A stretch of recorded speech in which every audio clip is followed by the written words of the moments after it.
हज़रत आदम अलैहिस्सलाम ने अपने बेटे हज़रत शीस अलैहिस्सलाम ने वसीयत फरमाई कि ए बेटा, जो अल्लाह तबारक व तआला दी वहदानियत बयान करें, जो अल्लाह दा जिक्र करें, उदों उस दे नाल उस दे प्यारे महबूब अलैहिस्सलाम दा भी जिक्र करना ही।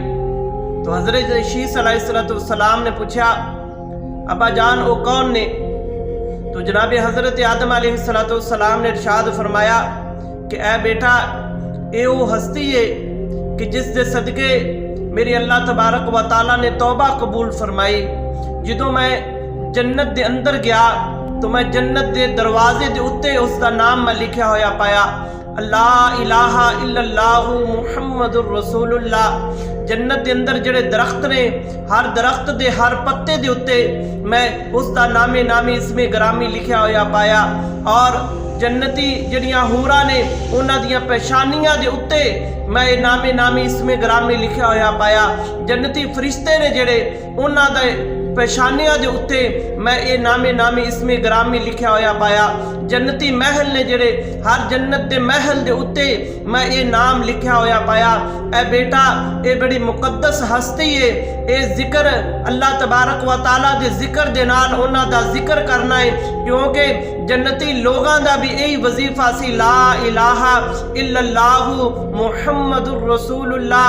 ये वो हस्ती है जिस दे सदके अल्लाह तबारक व तआला ने मेरी तौबा नु कबूल फरमाया। हदीस पाक दे अंदर आता है, मेरे आका अलैहिस्सलाम दी शान मुबारक ये है कि अल्लाह तबारक व तआला ने आपनु ऐसे कमालात और ऐसे मुजज़ात दे के इस दुनिया दी तरफ भेजा कि मेरे आका अलैहिस्सलाम दी ज़ात दे उत्ते हर चीज़ दरूदो सलाम पढ़दी सी।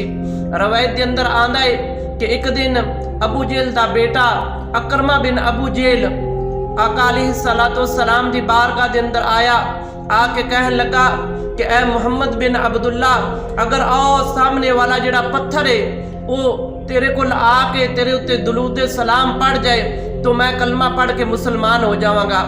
तो रवायत के अंदर आता है, मेरे आका अलैहिस्सलाम ने इरशाद फरमाया, जा उस पत्थर नु जाके मेरा पैगाम दे दे। जदों अकरमा बिन अबू जेल ने उस पत्थर नु जाके पैगाम दिता तो वह पत्थर दौड़दा होया मेरे आका अलैहिस्सलाम दी बारगाह के अंदर आया, आके दुरूदो सलाम पढ़िया और फिर वो अपनी वापस जगह ते चला गया। अल्लाह तबारक व तआला ने मेरे आका अलैहिस्सलाम नु इन्नियां शाना और इन्नियां अजमतां दे नाल नवाजिया है।